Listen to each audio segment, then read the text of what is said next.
Welcome everyone to the the closing session of the conference of the International Conference on Management and Governance in Times of Crisis, Risk, Sustainability, Resilience, and Agility.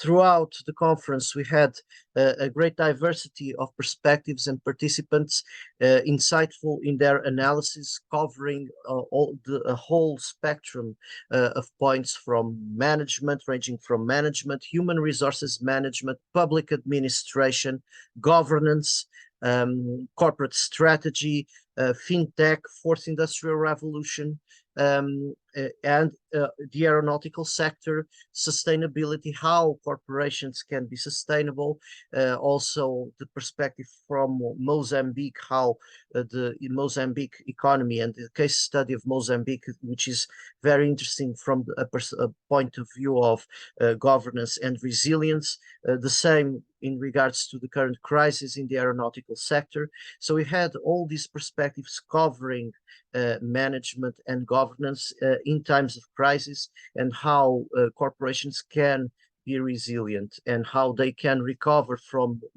high risk events. This last session will present the standpoint of chaos theory, complexity sciences, and risk. We'll be covering COVID-19, we'll be covering artificial intelligence, and even Jurassic Park. So let's look at the main point here, the main question here is, can we survive? And we have here the perspective of chaos, complexity, and risk. My name is Pedro Gonçalves. I'm an associate professor at Lusophone University of Humanities and Technologies. I'm at the School of Economic Sciences and Organizations and the Department of Management on Civil Aviation and Airports. I'm also an integrated researcher at the Transdisciplinary Research Center of Innovation and Entrepreneurship Ecosystems, TRIA, researching on complexity sciences, chaos theory, risk science, quantum technologies, artificial intelligence, strategic studies, studies in intelligence and security, fintech and financial risk, and epidemiological risk.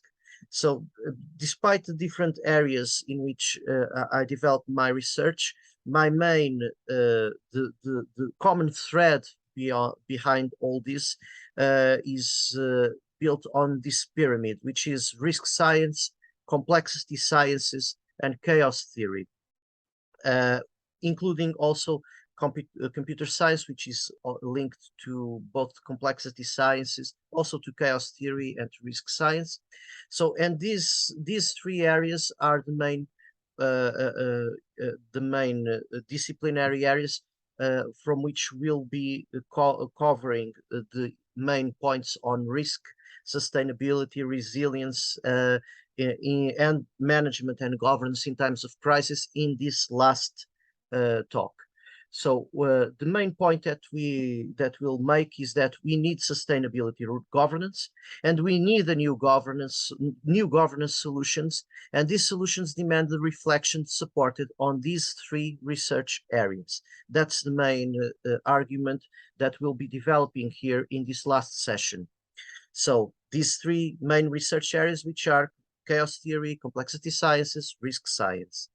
So let's look at then the main issue of this conference, which is management and governance in times of crisis, and the issue of risk, the issue of sustainability, resilience, the ability to recover from the crisis, from high risk events, and survive them, and assuring the continuation of the organization, so sustainable continuation of the organization, and agility, an ability to adapt to and be fast and be flexible, fast, and adaptable to the contexts, to changing contexts, fast changing contexts. So the main point here, when we look at all these points that were covered in the different participations on management and governance in times of crisis, the main point here is crisis. So crisis is becoming the new normal, and this is dangerous from an adaptive standpoint.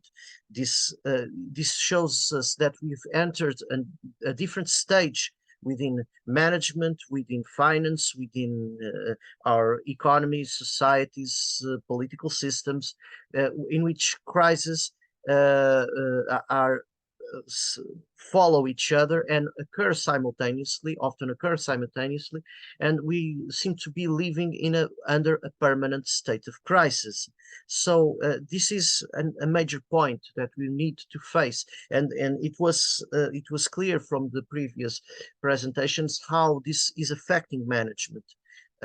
So when we look at crisis, and it comes from the Greek krisis, from krizo, to choose, to decide, to judge. Crisis resents to the need to choose. It's about exercising judgment then. It's about finding the right order that is fit to respond to the challenges that we face. Okay, this is crisis worked from its from its root, etymological root. But looking then at crisis, as a notion, and quoting from Maria Odete Madeira, which she's a researcher in philosophy, ontology, cognition, systems philosophy, and my mother also. And we often collaborate and have collaborated in the past in joint in many articles that are available online. And this notion of crisis is worked from its ontological and its systemic basis. So as a notion, crisis synthesizes a dynamics of separation. And it is intrinsically linked to the systemic klinamen. And here we go to philosophy, Epicurus, understanding by klinamen a capability that the systems have to spontaneously deviate themselves from their trajectories, making obsolete the hypertextualized notion of control. So in the situations of crisis, working from Husserl's model, the systems intensify the retention and autopoietic of undecidability that endangers in the protension the concreteness of the subsequent moment. So here we have a fundamental concept, that the concept of klinamen, which is from philosophy. But that and it's my mother's main background, philosophy, but klinamen plays a fundamental role in chaos theory, and we'll see that as we go along, and in the complexity sciences and in risk science. It's a fundamental concept, and here regarding crisis, this is a fundamental concept, and we'll return to this concept in a bit. So crisis, in systemic terms, the notion of crisis is therefore linked to a separation dynamics and the formation of critical points, and to the formation of critical points where the smallest change can lead to a large deviation in trajectories. This is the butterfly effect. And here we have the klinamen, where the system deviates from, spontaneously deviates from what is the trajectory that it was following. And risk events linked to crisis involve this main point, the formation of critical points, the butterfly effect, which we'll be covering further on, but basically the idea is that the systems that exhibit sensitive dependence to small fluctuations, or in the case where the standard definition is sensitive dependence to initial conditions, but we can also state that it's in terms of small fluctuations. So a small fluctuation at some point will lead to a great divergence an exponential divergence in the trajectories. It's the idea that a butterfly flapping its wings on one side of the world produces a hurricane on another side of the world. It's that metaphor, but it applies to we can quantify this in chaotic systems, and we'll see that in terms of a small fluctuation will be amplified and produce a completely different trajectory. So this is the butterfly effect. And in a crisis, the formation of critical points where the system where the smallest fluctuations lead to large deviations, leads to a fundamental uncertainty in crisis, in moments of crisis. We do not see where this can go. as the crisis unfolds. And in a crisis, there is therefore uncertainty regarding the final trajectory, but also the certainty of the presence of threats to the system. So we have this duality, uncertainty on one hand, uncertainty on the other, the certainty of the presence of threats to the system. So in times of crisis, we have the exponential rise of points of catastrophe in René Thom's sense, and this is linked to the threat of collapse and extinction by disaggregation. So a catastrophe in René Thom's sense is a sudden change, discontinuous change in the behavior of in the system's dynamics resulting from a continuous change in a parameter. But the idea is that a system, a dynamical system, can undergo a sudden change in its dynamics, and this corresponds to a catastrophe in René Thom's sense, and it incorporated in system science and dynamical systems, nonlinear dynamics. It's a main point here when we look at crisis. So crisis involves a separation between a before and an after, a discontinuous transition, a catastrophe, and a near-reversible change in the system's dynamics, with the Klein-Amen, butterfly effects, and network propagation dynamics playing key roles in the risk dynamics associated with the crisis. So the concept here of control breaks down. A system either adapts and survives, or it collapses. So this regarding the crisis. The issue of control, the concept of control here is a main problem. So when we look at control, looking at the operative, the concept that we can control the system breaks down in a moment of crisis. And here, quoting again from Maria Odete Madeira, the operative use of practices and pragmatics oriented by criteria of control towards strategies of power.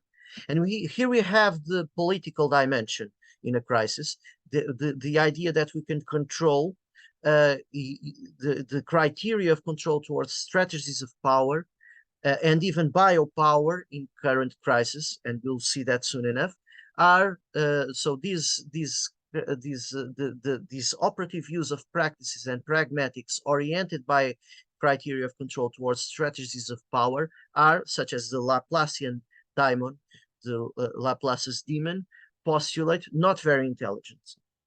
That which in human animal language is designated by power depends upon an operative dynamics configured by an entanglement of interactive forces systemically enacted, characterized by a non-locality constituted by crossovers of rhythms, conditioned by the stories, the trajects, the unstable and heterogeneous individual/collective techniques and tactics, sustained from the mobile points that orbit in critical systemic frontiers, permanently threatened by the porous rotativity of the points of catastrophe enacted by the systems in survival interface. So this is strongly the dynamics present when we have moments of crisis. And control, which is an agophagic notion, breaks down, fails here. We can and we must intelligently manage and coordinate projectively, but we are insane when we invest in protoplasm of delirant control, of being able to, of thinking ourselves as above nature, and that we can exercise our control as if nature was created to serve us. And this is a problem. This is a main bias in human adaptiveness, but this idea, this impulse towards control is responsible for practices of desiring egotistical greed that dragged us and are dragging us to the situation of catastrophe in which human systems inhabit. So much of the current crisis that we are living is a byproduct of human activity. We'll see that soon enough also. So Klein-Amen, to get a deeper grasp on Klinamen, it's important to take into account that this concept was generalized as an epistemic model until Epicurus, distancing himself from the primitive atomism of Democritus, introduced the notion of Klinamen, declination, as a capability. So the semantic determinism of the Greek scientific discourse, which was generalized as an epistemic model until Epicurus. In Epicurus, we see a distancing from this primitive atomism of Democritus, he introduced the notion of Klinamen, declination, as a capability, an arbitrio that the atoms have to deviate themselves spontaneously from their trajectories. So, and we see in chaos theory this point, which is we have a deterministic system, but the system can deviate from a trajectory. And this is characteristic of chaos, of chaotic dynamics, and this ability to spontaneously deviate from of a system to spontaneously deviate from its trajectory. And we see this also in coupled chaotic systems. But Epicurus incorporated in the philosophical and scientific discourse an irreducible element of unpredictability at the epistemic level that was absent until then. So with ontological and epistemological consequences about that which was considered as criterion of truth. So without putting into question the general laws of nature known at the time, the author localized the present and permanent dispositional element of constitutive arbitrariness, an arbitrio, in any process of formation of emergent structures as an element incorporated in the dispositional genetics of these same structures, with consequences at the level of the systemic perception and cognitive processing computation, and at the ontological level of the threat of destructuration and the opportunity of structuration present in any physical existence, and that function as mechanisms of potential risk linked to mechanisms of life and death, and thus undetermined, permanently displaced within the structure itself. So we have here the Klinamen worked. So we had here the background of of a deterministic thinking, which is this first statement that the semantic determinism of the Greek scientific discourse was generalized as an epistemic model. So, but in Epicurus we see this introduction of the Klinamen as this capability that the atoms had to deviate themselves spontaneously from their trajectories. But in looking at this concept, we see here an importance of this concept, the key importance of this concept for risk, for sustainability, and for linked at the level of the system's survival, the formation of structures and the risk to those structures, as well as this ability for a sudden change in systems behavior. And this is the key point of Klinamen as a fundamental notion, which is needs to be incorporated based on this systemic thinking in how we approach risk from an organizational standpoint. And it's a key point, and it's a key concept for both complexity sciences, risk science, and also chaos theory. So systems, risk, and crisis. When we look at at systems, we need to consider always the issue of the sustainability of those systems, and here risk comes into play.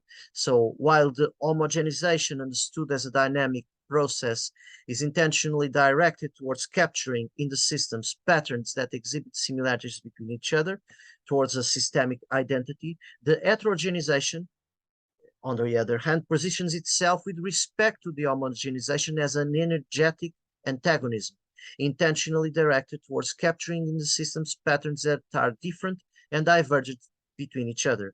So in the energetic antagonism implies an undefined enchaining of contradictories that in the systems can potentiate mechanisms of autopoiesis capable of producing the so-called systemic fracturing, the evolutionary jumps, from which lines of fugue can be traced as threat or opportunity to the systems in what regards their growth and development. So looking at this quote, we see the importance of the issue of crisis is already present when we consider any system in its survival interface.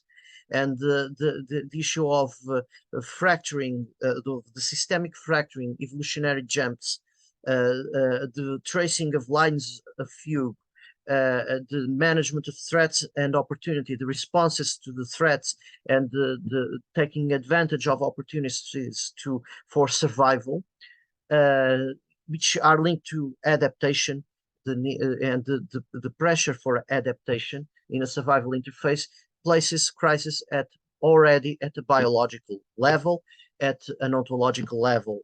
We need to look at this from a systemic standpoint, from a systemic root. So when we look now, having these preliminary concepts around crisis, so this was all that we talked so far is around the concept of crisis.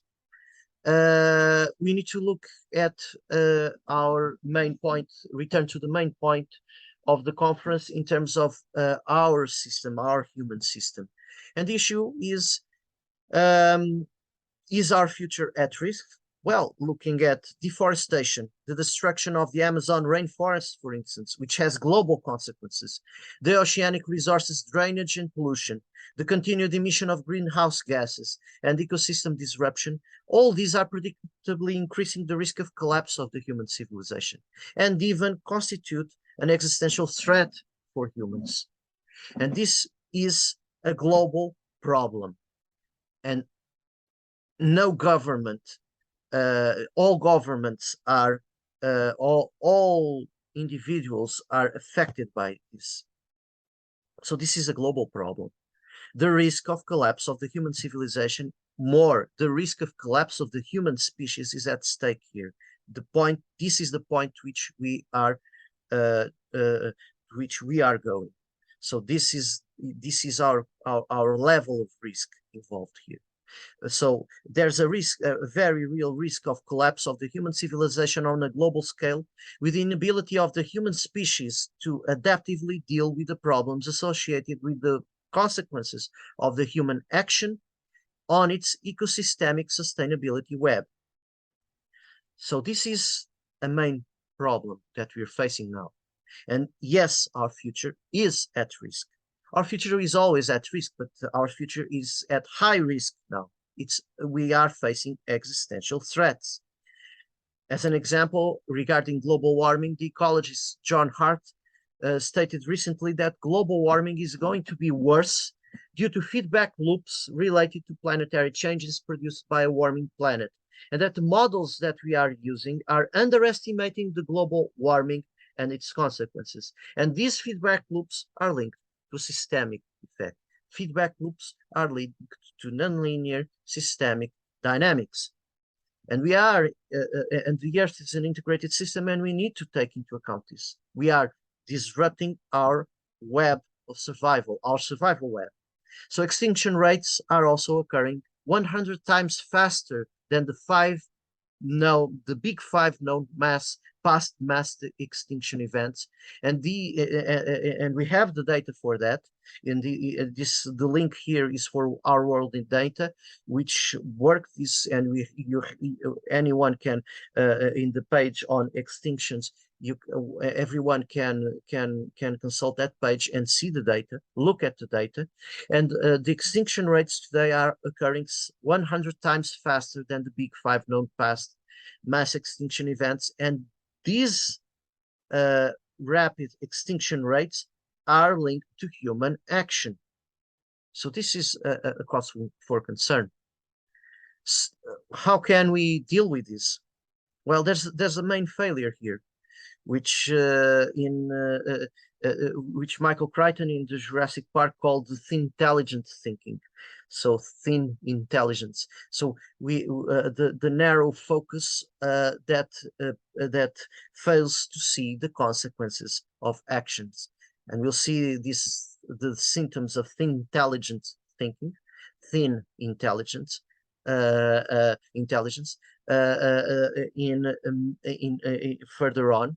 But the main point is that we are unable to see to think systemically. The political class, the business class, and so on. There are fundamental failures in the way in systems thinking, and this is lacking. And this is lacking in governance. So we need a complexity-based thinking to deal with existential threats to the human species and to other species, to our sustainability web. So, and here it is where complexity sciences can help. So we are facing a strong probability of collapse. We are fast-paced. We are in a fast-paced course towards collapse. So, but the issue of collapse is a problematic issue within complexity sciences, and we'll see in a bit what these sciences are, the complexity sciences. But this is a major issue also in risk science, which we'll also define further on. But the issue of collapse is a major issue because there's a certain division in the community, especially when we look at traditional societies and the collapse in archaeological evidence and historical evidence, the collapse of traditional societies. And there's a certain division in the community, which is, and a certain difficulty to accept the failure of complex adaptive systems, and how those systems can fail to adapt. And this is an ongoing research issue in the complexity research community. But there is sufficient evidence from past collapses to serve as lessons to the present. And here, Jared Diamond's work, Jared Diamond's book, on the collapse on the collapse of traditional societies, where he develops a strong argument that these societies failed to adapt to problems which they should have been prepared to deal with. And there's a strong issue of how complex adaptive societies can collapse. Civilizations can collapse. So a systemic thinking on risk based on complexity research paradigm is urgently needed now. And the research on these past collapses should serve as a lesson to our current situation. So a systemic thinking on risk based on the complexity research paradigm is urgently needed for a better governance. And we urgently need this better governance because the collapse here may imply the collapse of the species, of the human species itself.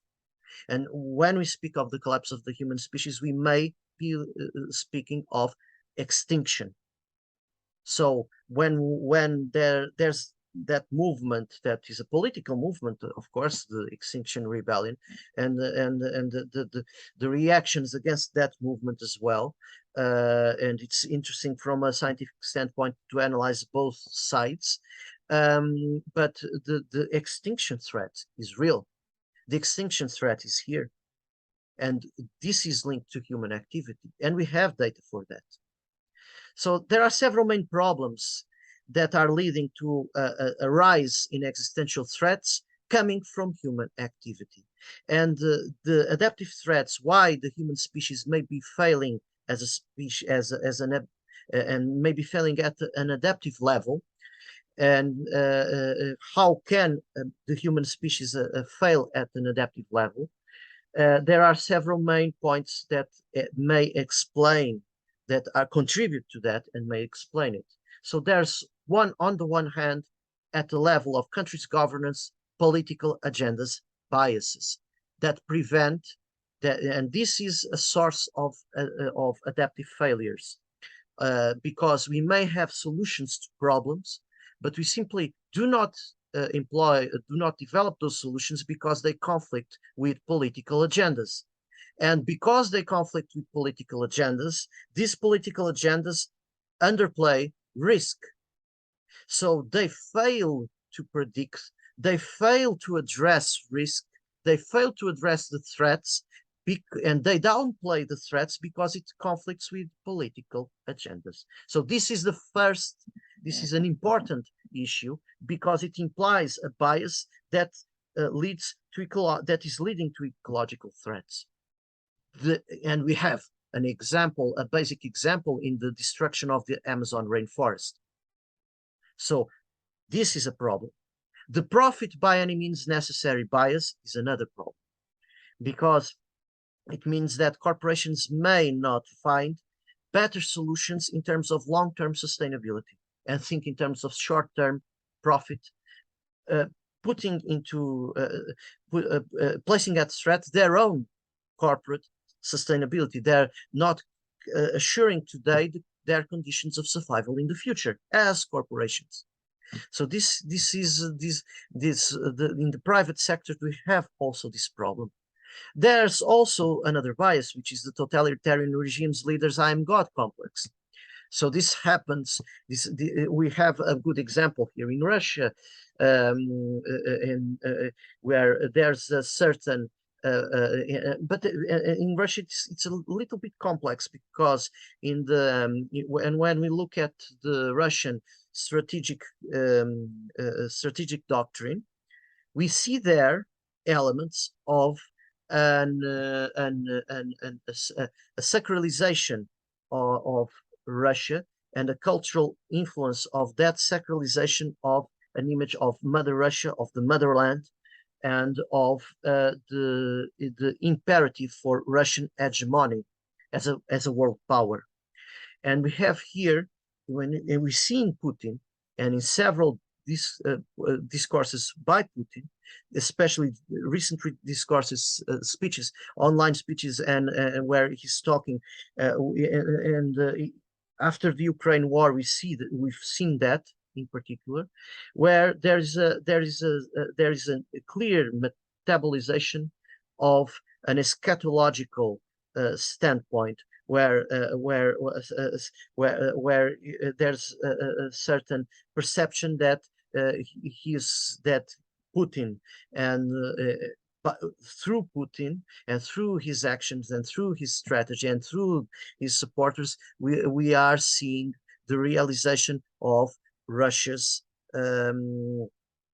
great destiny, great historical destiny.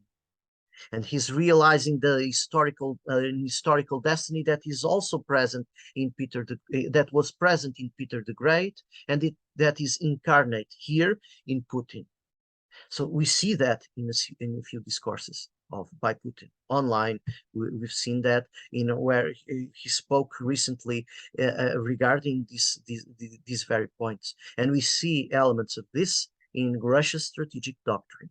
And it's important to take into account this, because it's very dangerous when world leaders become start to think of themselves as realizing some prophetic destiny or some sacred destiny, especially if they have access to nuclear weapons and think themselves invulnerable. Because if there's a certain giddiness that we see in Russian media about using nuclear weapons against Western countries, against Great Britain. There was that one a few news coming out from Russian media about that. So the problem here is that if nuclear weapons are used, and if a new world war is waged, and it would be a nuclear war, and if we add to that biological weapons, we are dealing that there's no more Russia, there's no more human species. So this is one problem, one bias that leads to a high level of intelligence. I'd say not intelligence here, even of high level of stupidity. So this is the problem of the I am God complex, where there's a complete blockage of any ability to see beyond a certain level and to think that we are all linked in a web and that this sustainability web is at risk presently. At the scientific level, there's also a problem, which is the publish or perish bias, which pressures the academia towards a fast-paced publication rhythm, which is endangering fundamental research, risky long-term fundamental research. This blocks a certain level of fundamental thinking in science, which would be important from an adaptive standpoint. So these are points that these are biases that lead to adaptive failures. The political agendas bias, the profit by any means, thinking short term but endangering the long term of one's own organization bias, the I am God complex bias, the publish or perish fast-paced, which may reduce even the quality of scientific production.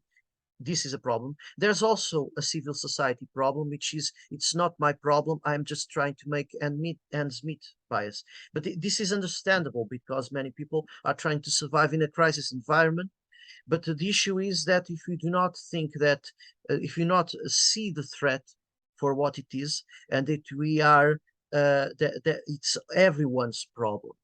The threat of global collapse, existential threats, and there's the internet. There are several institutes that are currently researching exactly this existential threats coming from human activity. Most of them coming from human activity.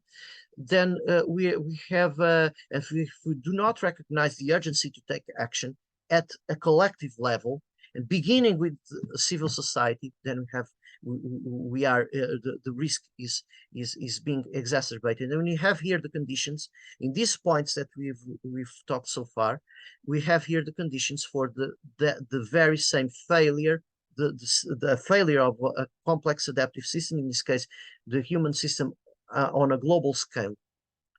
And there's that danger. But there's another dimension in current crisis that we need to address, which is crisis capitalism, because we profit from crisis. The financial market rose during the COVID-19 crisis. Pharmaceutical industry's shares skyrocket. It was great. If you had money in the stock market, you made a killing during the COVID-19, the height of the COVID-19 crisis. So there was in one of the I'm talking from memory now, but I'm speaking from memory now, but it was in a financial one of the financial news agencies, either Bloomberg or NSNBC. I think it was in Bloomberg, if I'm not mistaken, that one of the invited speakers said that if you fell asleep on the New Year's Eve before the COVID-19, before there was COVID-19, there were a few rumors of this possible this epidemic in China, not yet pandemic. So this new virus, but if you fell asleep then in the New Year's Eve and woke up a year later, so you'd think, well, the markets did really well. It was really good. But then you look at the news and what's this COVID-19 pandemic? What's this?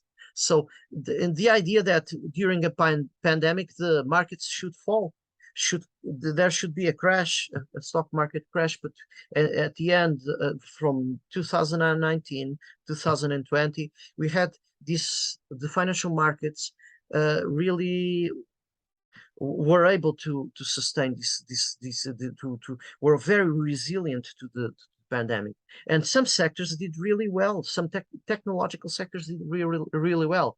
They're not doing as well, or they do not do as well when interest rates are raised, and when we have disinflation pressure, that's pressuring the technological companies. But we are in the midst of a technological revolution and a biotechnological revolution. And the biotechnological revolution, this is a fourth industrial revolution, and technology will necessarily grow, and the stock market will grow associated with technology. It's inevitable, even if there are crashes associated to entrepreneurship linked to fintech, for instance, and to the new Silicon Valley entrepreneurship. And even if there are contractions, the technological advancement will continue exponentially, and the market will necessarily recover. But the issue here is that there is even a biotechnological sector that profited tremendously from the COVID-19 crisis. The big pharma profited tremendously from the COVID-19 crisis. And the issue of crisis as a business needs to be raised. So it was already signaled in 2007 by Naomi Klein, The Crisis Capitalism, in her book, The Shock Doctrine, The Rise of Disaster Capitalism. So this was already an issue in the past, but now we have here a crisis capitalism, a crisis as business is a problem. And it's a problem because the crisis becomes good for some businesses. And if we profit from crisis, and inevitably there are sectors that will profit from crisis, but if crisis becomes a business, this may lead to another level of bias, of adaptive bias when facing existential threats. So the crisis business and the crisis here, in quoting again, is the generalized threatening reference that pulverizes the daily cognitive dynamics of the now human present, with a permanent alert that it is the case that we are in the imminence of collapsing as a species. And not even the crisis market as a resource and opportunity to an unwise, opportunistic, desperate maintenance of the current structures of economics, political, military, and social power, is able to erase the evidence that is there for all to see. We have arrived, as other species before us, at an evolutionary dead end, which appears to menace us with the status of failed species. And this is a real threat. So, but there's also the other standpoint that that's all becoming very good because technology is advanced exponentially. But we have here global warming, we have here desertification. With all our technology, we are not able currently. Here in Portugal, for instance, we are facing here in Portugal and Spain, and we are facing a drought. Global warming is the planet does not care about our technology when it can be very, very advanced. But if if we continue to use fossil fuels at the rate and continue to disrupt ecosystems at the rate that we are disrupting, we may have very advanced digital technologies, some of which believe have a problem of sustainability in terms of carbon footprint. Fintech has that problem, but we may have cool smartphones and cool gadgets, but we still may fail as a species. We may still collapse, and we have all these war technologies for war, and we have a whole sector that profits from war. The war in Ukraine is very profitable. It's very profitable. It's profitable for black market economies. It's profitable for weapons trading. For the weapons business, wars are very profitable. It's profitable. It's being profitable for the fossil fuel industry. So this is an issue.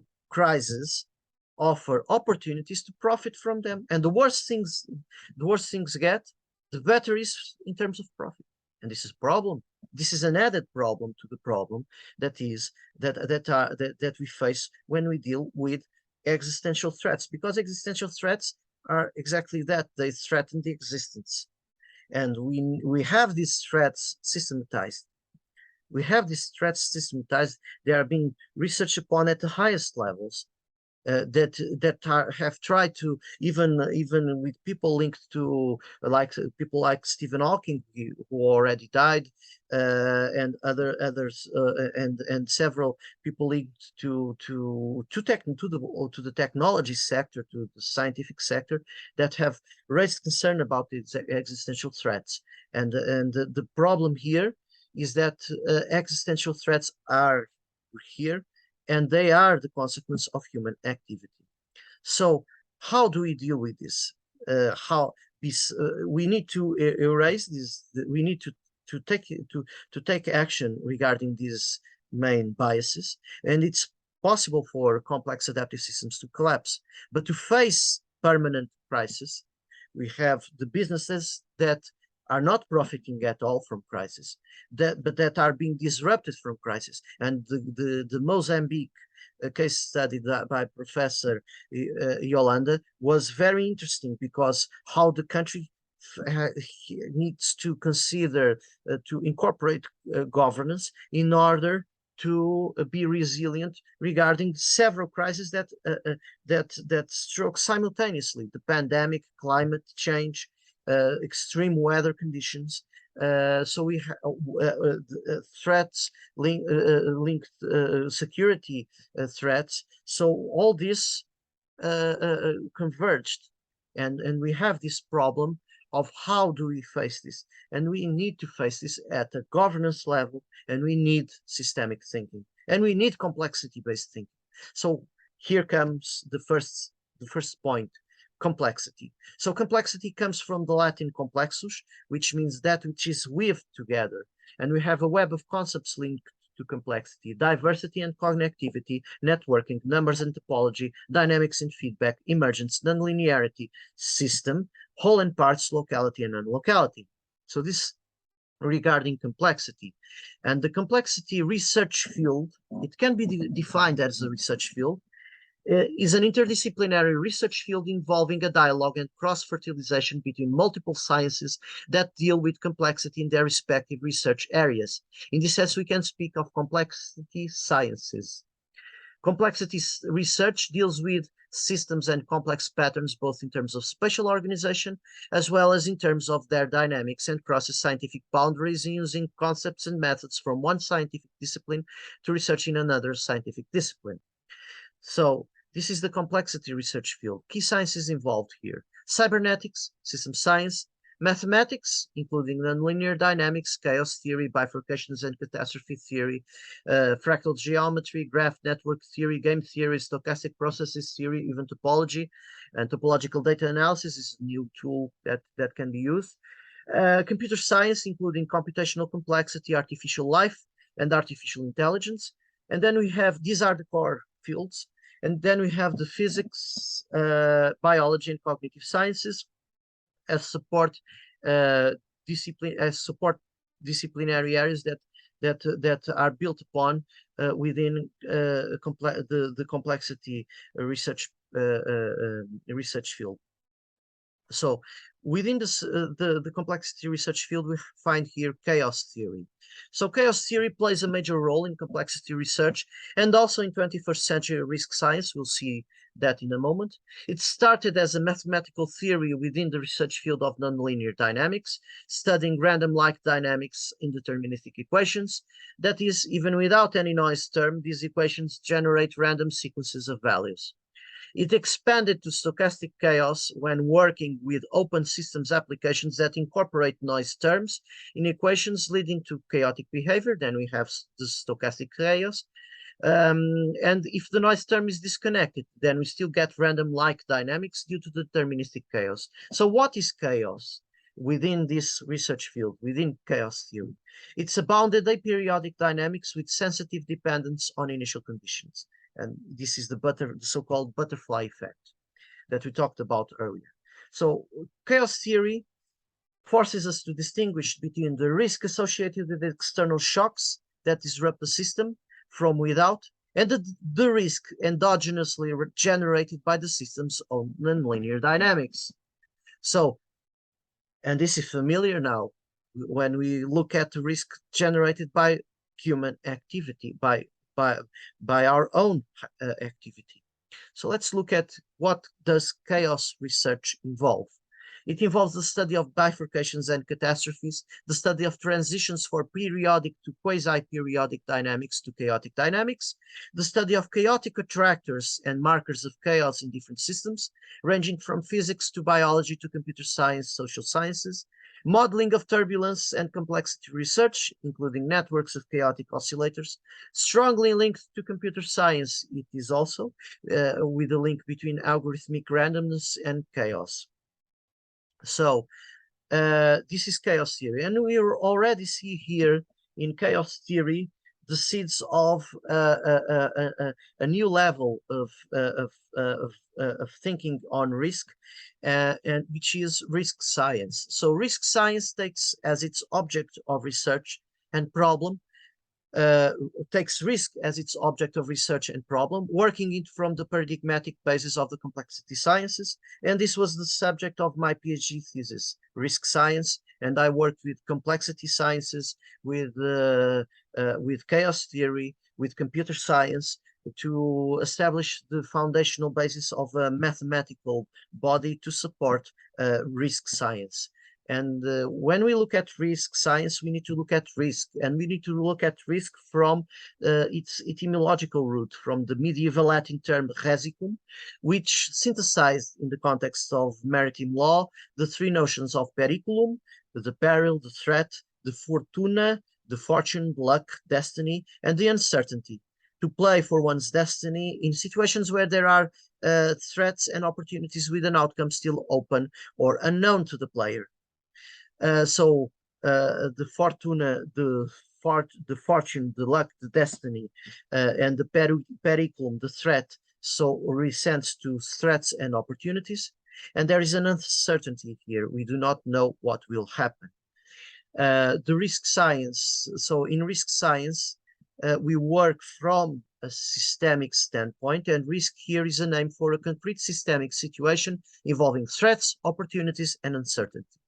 That is, we can speak of risk when there is whenever we are in a situation where there are threats, there are opportunities, and there is uncertainty.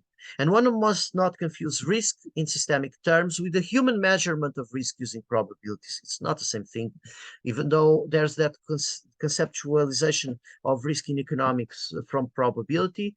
In risk science, we need to diverge from that concept, and we need to work it from an ontological standpoint and from its etymological root within a systemic approach. And here there we can speak of biological risk and even a biological assessment of risk in concrete situations, but even by animals, a predator evaluating the chances of success. And this is a biological assessment.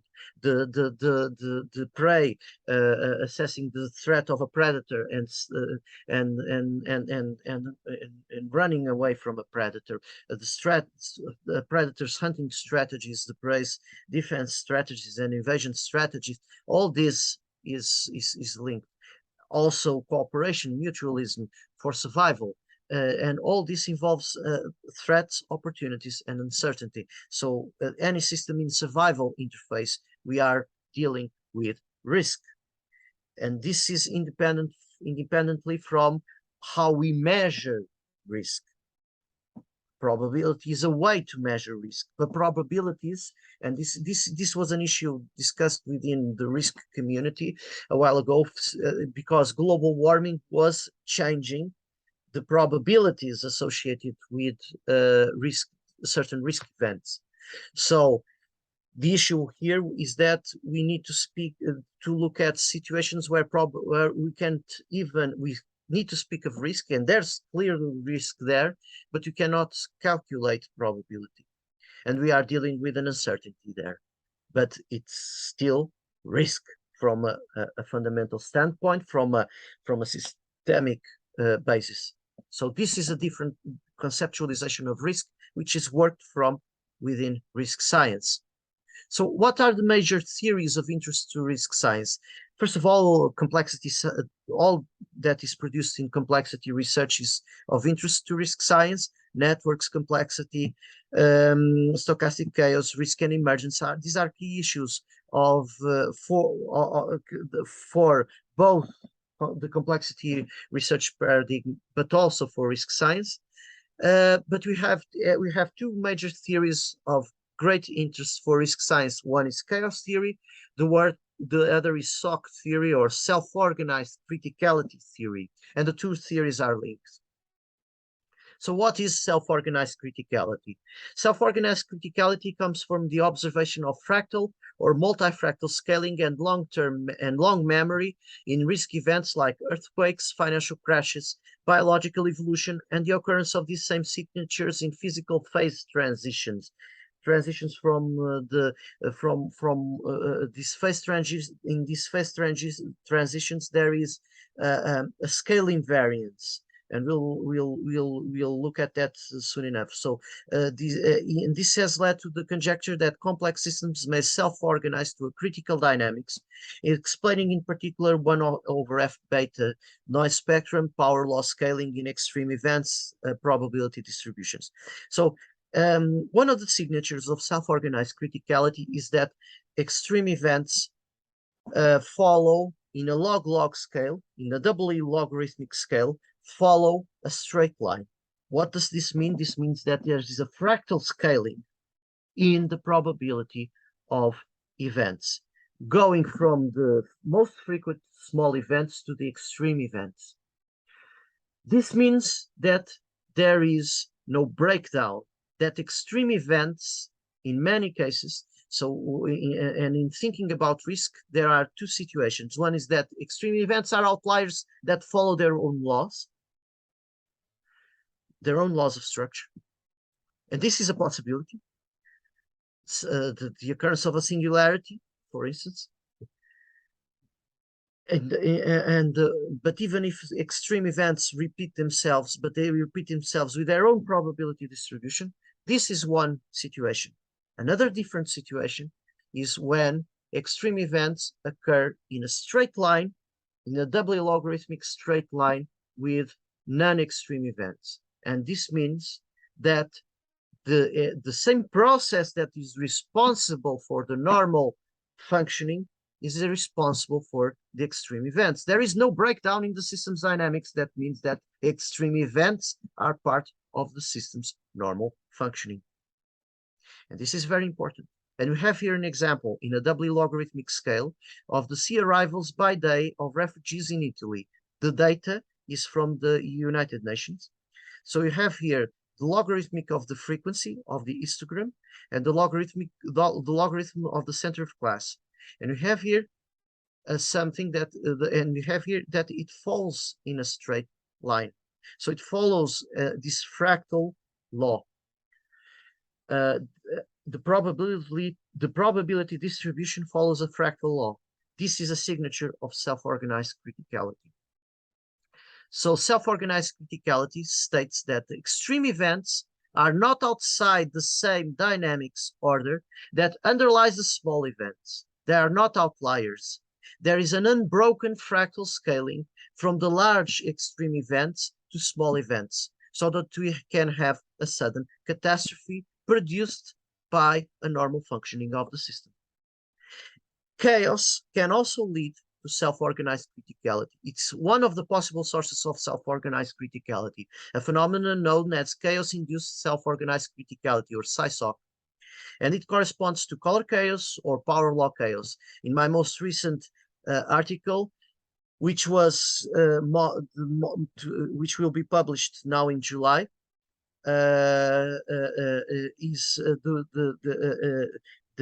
I've developed a model, a chaotic dynamical model of financial market dynamics that produces self-organized criticality endogenously. So even if we do not have, it's a stochastic chaos model, but even if I disconnect the stochastic component, so the random noise term, we have a random dynamics that follows a power law structure that leads to self-organized criticality. This is chaos-induced self-organized criticality. It happens in turbulence. So self-organized criticality in the refugee data that we saw previously, we see here the signal, the sea arrivals by day in Italy, the location we have here, the UN data and the location. And if we click on the link, we go there. One can go there directly, and here is the time series chart, and we see here clearly the turbulence, the periods of turbulence, the so-called laminar periods, and other periods of turbulence. Where can we see the scaling variance here? If you notice, here we have have high jumps relative to this low region, but if you were to zoom in this low region and amplify it, it would look like a high jump here in this low region here, and between 2018 and 2019, which is a low region with respect to the previous region of high jumps, high turbulence. But if we amplify it, zoom in, it would seem like a region of high jumps relative to an even lower region here in 2019, 2020. So this is what it looks like, that scale invariance, that fractal distribution. And it's a fractal signal, and chaos can lead to fractal signals, which was an issue that at some point this was an issue debated within the self-organized criticality community, with that some consider that a chaotic dynamical system could not produce a fractal signal. They could produce fractal structures in terms of the so-called strange attractors, but they could not produce a fractal signal. This is not true. And we now know that this is not true, that can produce fractal signals with fractal signatures. And we see that in particular in chaos-induced SOC, in nonlinear maps that produce a long memory, that produce 1/f spectra, so the power law in spectra and in frequencies. And this is SciSOC, chaos-induced self-organized criticality, where in chaotic dynamical systems that lead to turbulent signals that look exactly like a completely random process. This is the financial data that, and here we have a multifractal. The multifractal spectrum of exponents of scaling is shown on the right. But looking to the left, we see the logarithmic returns, the daily logarithmic returns for the MSCI World Index. So we see here clearly the periods of high jumps, crashes, explosions in volatility, and this is from and here we have also the multifractal scaling, multifractal self-organized criticality. And this is another element of self-organized criticality. Further on, I'll show how in the last model that I developed can produce exactly these types of signatures, and precisely these types of jumps, high jumps and volatility clustering. So this is self-organized criticality. There is another concept which comes from chaos theory. Actually, it came from Michael Crichton's book, Jurassic Park, which is called the Malcolm effect. So what is the Malcolm effect? The Malcolm effect corresponds to a sudden transition in the behavior of a chaotic dynamics, and it happens, and this happens in chaos-induced self-organized criticality, and it can also occur in chaotic dynamical systems in general.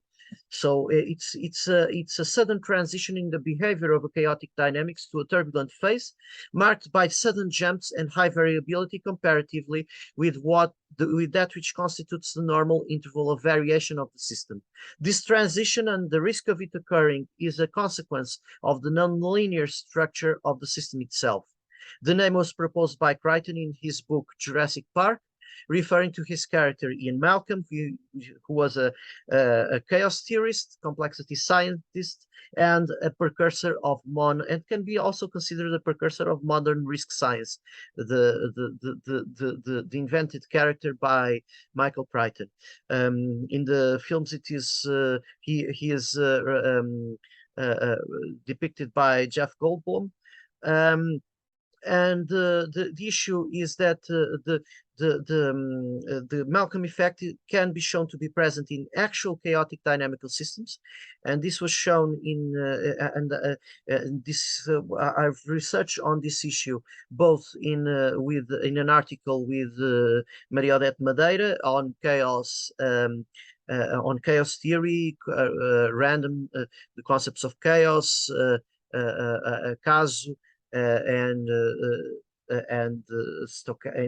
randomness, stochastic. We worked all those concepts in that article from a philosophical standpoint and a mathematical standpoint, and I also researched upon this effect more deeply in my PhD thesis. And the Malcolm effect constitutes an effective motion, an effective notion in the analysis of, and it's very effective in the analysis of the behavior of multifractal chaos. So Malcolm effects can be observed as in sudden jumps or in a sudden acceleration in a system's dynamics that stand out in relation to the most frequent variation in the system's dynamics, and it's linked especially to risk problems. And curiously, if you look at both books by Michael Crichton, the first, the Jurassic Park, the Ian Malcolm character is hired to analyze the risk for the park in terms of making a risk assessment for the park, and he models the park, and he uses the data supplied to him by the InGen company, and he models the park and finds an inherent instability in the park, and he considers that the park will escape control.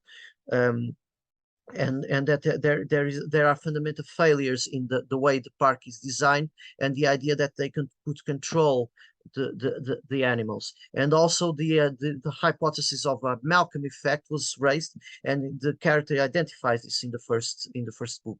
The second book leads exactly with the problem that we've been dealing here, which is the extinction problem, the collapse problem, and the failure of complex adaptive systems to adapt. And this is dealt with in the second book, which is The Lost World. So in both Michael Crichton's books are fundamental books in regarding both chaos theory as well as risk science to a certain point.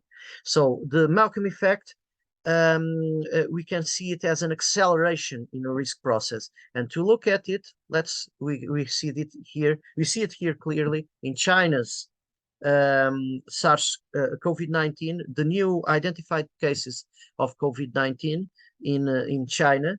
This is the official series. It was taken from our World in Data. These are the new cases, and we see here the Malcolm effect clearly. One here, the other here in the last outbreak. And this last outbreak was 2022, where we saw a sudden acceleration and Shanghai problem.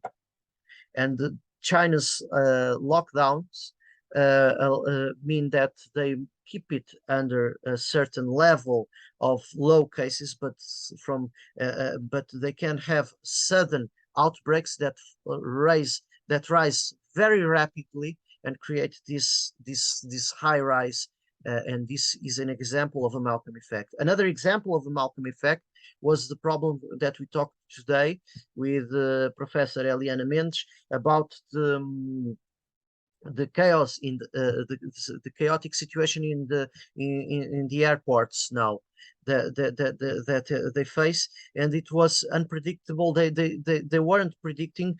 They predicted the recovery after SARS-CoV-2 as the number of cases, hospitalized cases, reduced in SARS-CoV-2, and the aeronautical sector started to recover from the pandemic, and the flights were again occurring, and people were again flying, but there was this peak of demand that the system was unable to deal with, because they had reduced their capacity during the COVID-19 crisis, and suddenly they now had a peak of demand in the high season. So and they weren't able to deal with it, and and we have here an example of a Malcolm effect. And the Malcolm effects can occur here in China, where and in other countries we see this also in COVID-19 series, which I'm working now in. I'm researching this series, and we see in various countries that all things seem to be more or less controlled, and then we have a sudden high outbreak, and this is linked to a high transmissibility of the virus, the emergence of new variants, and also a relaxation in the lockdown procedures. So chaos and risk. So when we look at all this, we see, and this quote is from the Jurassic Park, from the character Ian Malcolm, where that synthesizes well what we've been talking about. We have soothed ourselves into imagining sudden change as something that happens outside the normal order of things, an accident like a car crash, or beyond our control like a fatal illness. But we do not conceive of sudden, radical, irrational change as built into the very fabric of existence, yet it is. And we see this in self-organized criticality. Self-organized criticality offers an account of precisely this issue. And chaos theory offers a way into this. So looking at chaos theory and the endogenous versus exogenous, and this is particularly important for management, for risk management, and for corporate governance, we see the difference between the external shock versus the endogenous dynamics. So the external shock is clearly seen. This is here in the COVID-19 case for the aeronautical sector, and we have here the official data from the Australian government, where we have the total number of passengers that rises exponentially, and then we have a strong breakdown, a jump here, and here we have a catastrophe in Tom's sense, a sudden large breakdown and a sudden jump, and this was due to an external shock. It was the COVID-19 crisis, the lockdowns, and this large fall. And this shows how a pandemic can close a sector. And this is specific for the Australian government, but it's the graph is from the Australian government, but this was worldwide. This type of pattern occurred worldwide with the lockdowns. But when we look at the SARS-CoV-2, when we look at the COVID-19 dynamics, we find markers of chaotic dynamics. And there are several studies that have applied chaos theory to the outbreak of COVID-19, modeling the outbreaks, modeling the pandemic using chaos theory.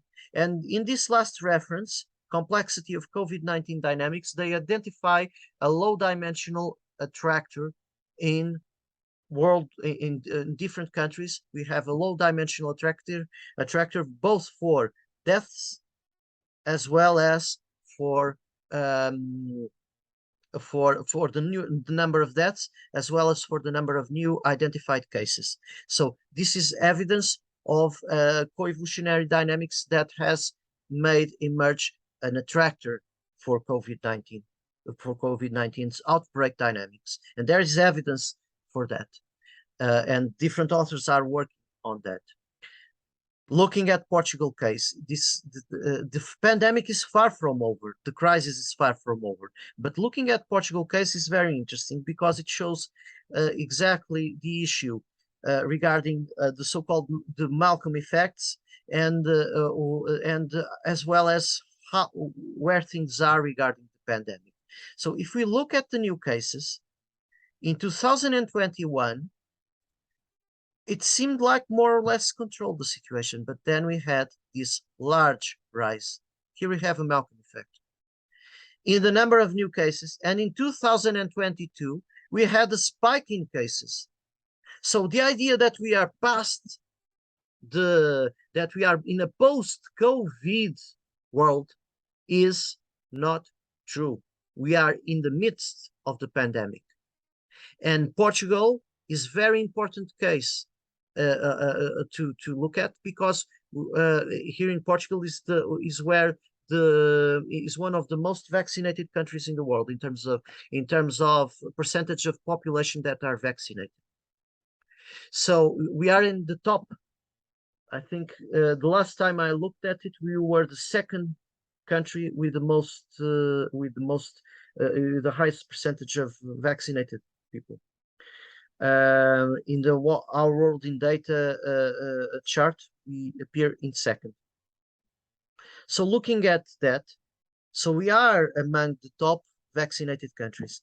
Yet, precisely during the period where a great many people, or where almost all the population is vaccinated, we have here a spike in number of new cases.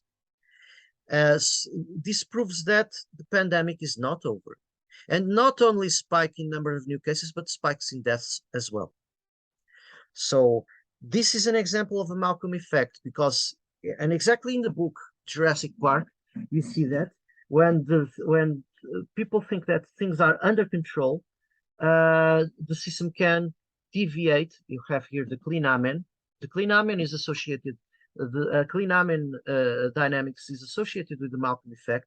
We can have a sudden rise. What is this sudden rise due to? It's due to a subvariant.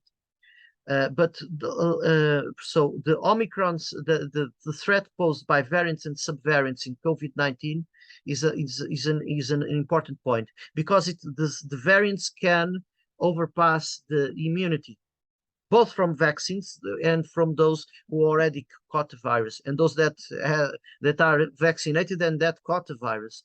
So the Omicron subvariant fuels Portugal's COVID-19 surge. This is from Reuters, June 2, 2022. Omicron subvariant drives spikes in cases and deaths in Portugal. This is from The Guardian, June 3, 2022. And this is the data here. And we have the spikes in deaths and the spike in the new wave in the number of cases, a wave that followed another one. So we have here clear turbulence, and we have here a clear here the Malcolm effect taking place. But there's an issue on this data that's interesting.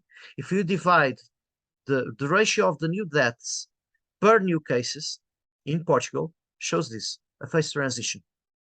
From until April 2021, it's more or less where the phase transition happens. If we divide the new deaths per new cases, we have here that the ratio is much larger before April, the 22nd of April 2021, and much smaller after 22 April 2021. And this explains one factor, that we are not seeing, despite the spike in number of deaths and in number of cases, we are not seeing the same disarray that we saw in emergency cases that we saw here, with a much lower spikes in 2020, in 2020, 2021, and we saw a strong problem in hospitalizations and hospital resource drainage. So the main problem here is hospital resource drainage. Is the inability of exhaustion. So hospital resources exhaustion. So we are not able to support as many patients that go to the hospital because and that need to stay in the hospital because of COVID-19. So this is the problem of healthcare resource planning and of healthcare resources availability, and that was a major problem. But we have here a lower hospitalization rate. Why? And we have lower ratio of deaths per new cases. Why? There are various factors. And this explains why we can why we are letting the virus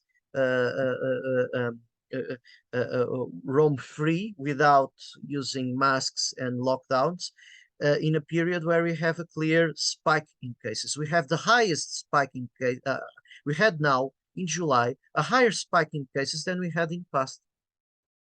than we had in 2020, 2021. The spikes are higher now with a high vaccination. So vaccination does not prevent you from catching COVID-19. From catching SARS-CoV-2, the virus.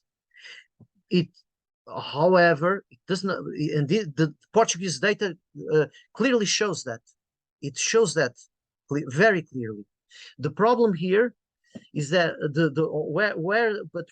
but we still have this phase transition. The phase transition is explained because the SARS-CoV-2 on the one by multiple factors. One is that the SARS-CoV-2 evolution seems to be tending towards less deadly response, and this is a co-evolutionary dynamics to a possible equilibrium we do not know, and we have a immune response from people who caught the virus, and we also had a high level of vaccination that also leads to an immune response.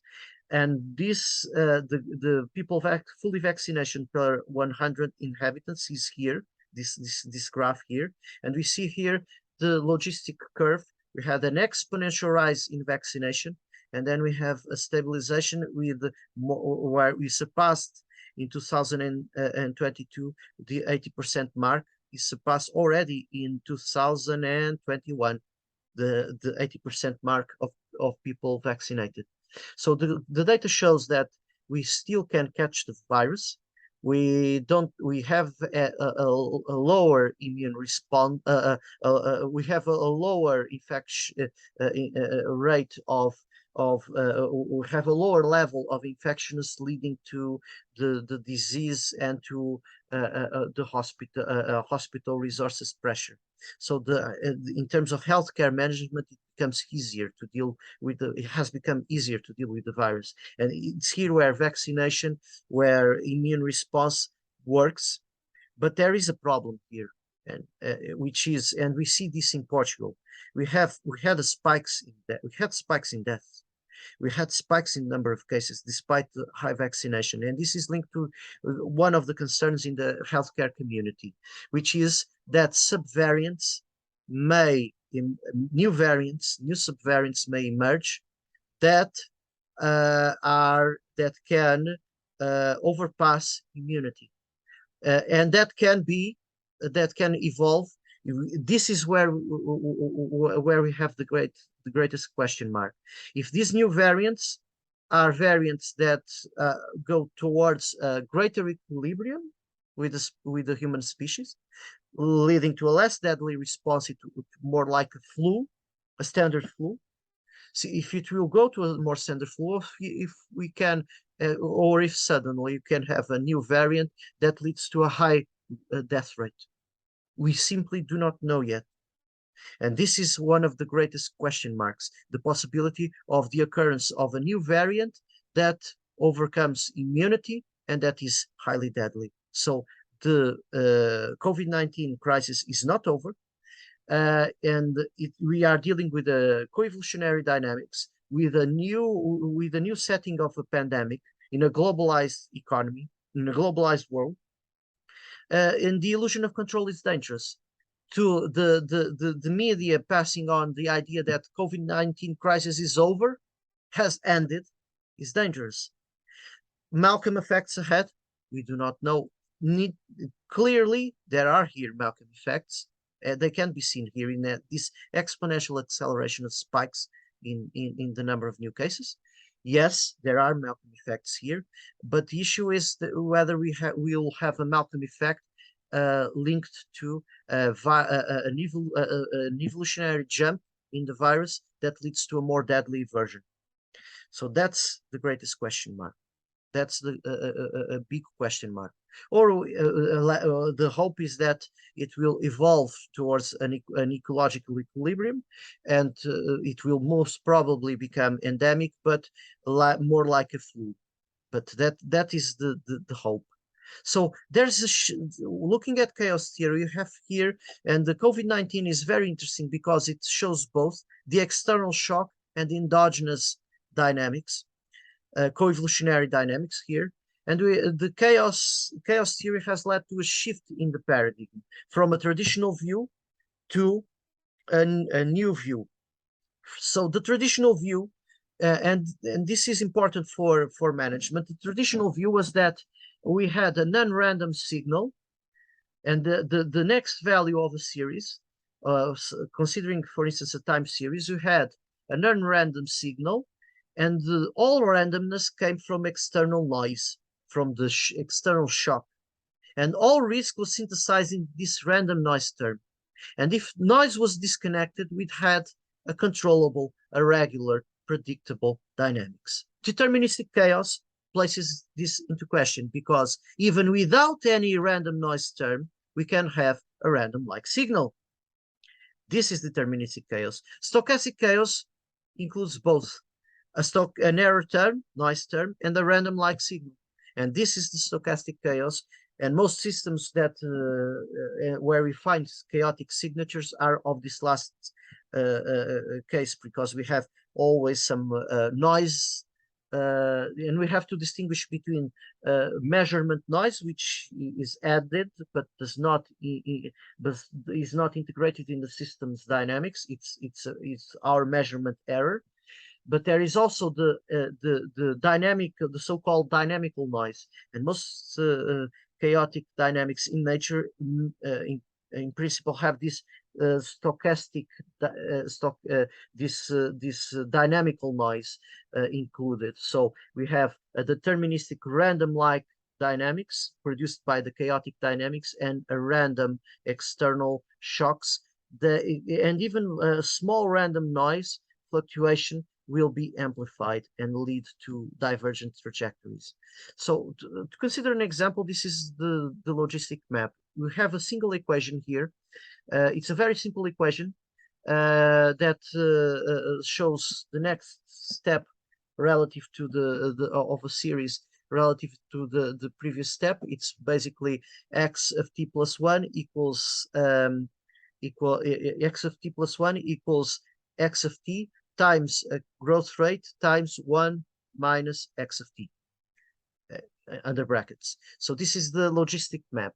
It leads to logistic growth. It models logistic growth. That is, we have first growth with limits to we have limits to growth.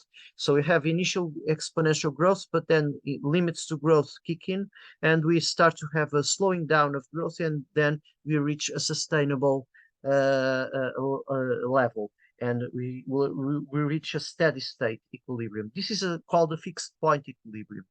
But if we raise the growth rate a bit, the growth parameter, we get here a fluctuation dynamics that is attracted towards a cycle. So we have a cycle attractor, or a periodic attractor. Here is of period 2. So we have after 2 steps we return to the initial point. Here is for another parameter. We have the exponential growth rate, and then still the period 2. Rising even further, the parameter we have here, a period 4 dynamics. After 4 steps, the system returns to the earlier value. So this is a cyclical behavior. This is used in this model was used in the simulation of biological populations with limits to growth. So we have here a cycle, period 2, period 4. But when we rise the growth rate to the value 4, or 3.7 even, these are 2 examples, we get a random-like dynamics. But there is no external noise term. There is no external noise term, but there is these random-looking dynamics. This is chaos. And the term chaos was for the first time regarding this nonlinear dynamics, which is an aperiodic dynamics with the sensitive dependence on initial conditions. We'll see that in a moment. But the term chaos was for the first time applied precisely to this when they analyzed when this map was analyzed and this dynamics was found. The butterfly effect regards the unpredictability that is present even when the rule is known. And I'll explain that soon. But the idea here we see the butterfly effect precisely in this nonlinear map. It is a deterministic map that leads to random-like dynamics, and we have here in blue the simulation from an initial condition of 0.011225. In orange, we have 0.011226. So it's a very small deviation, a very small initial deviation.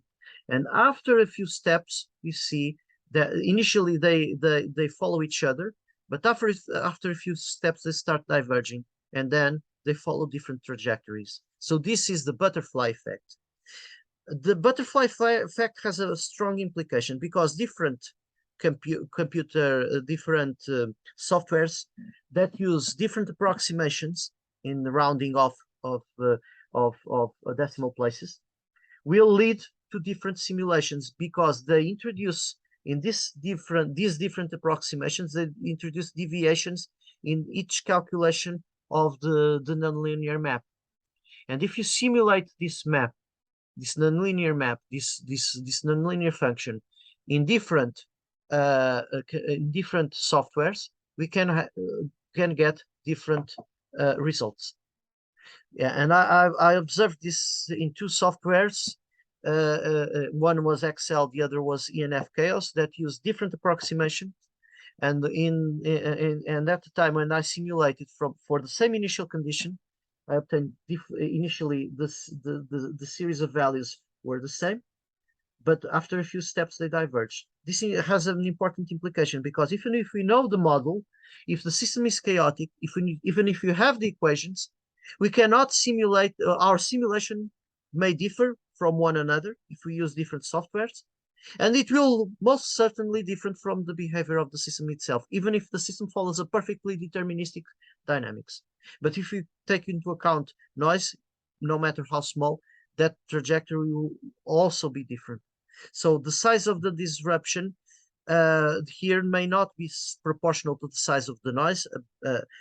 This is a point of the butterfly effect. It's a small fluctuation, a small disturbance, no matter how infinitesimal, can be amplified and lead to large consequences. And it is exponentially amplified, and the rate of exponential amplification corresponds to the maximal, is linked to the maximal Lyapunov exponent. This is linked to the maximal Lyapunov exponent, which gives that, and one can read that rate of amplification. And this is the butterfly effect. Some chaotic dynamics have this rate of amplification, a stronger butterfly effect. Some chaotic systems, others don't have have a smaller intensity here of divergence, and we have the butterfly effect takes a longer time, and they are a little bit more predictable. But there is a fundamental unpredictability here. Even even if we simulate them, we cannot predict them after a few steps, and this is an implication of chaos. So we have here the example of the financial data again, and the simulation of a market model introduced in my last article, which is coupled stochastic chaos and multifractal turbulence in an artificial financial market. It's published in International Journal of Swarm Intelligence and Evolutionary Computation. You see here how a chaotic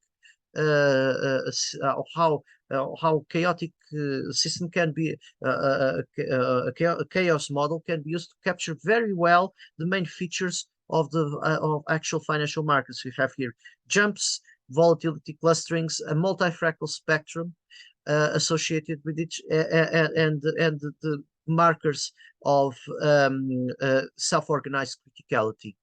But and it can be used to simulate and to find, in this case, to find explanatory basis on why there is this turbulence, and we find this in this article. I find the basis, one basis for financial turbulence linked to an attractor distortion that pushes the laminar periods to contracts laminar periods and stretches the volatility, the relation between volatility and the returns, and this leads to this pattern of to the pattern of turbulence.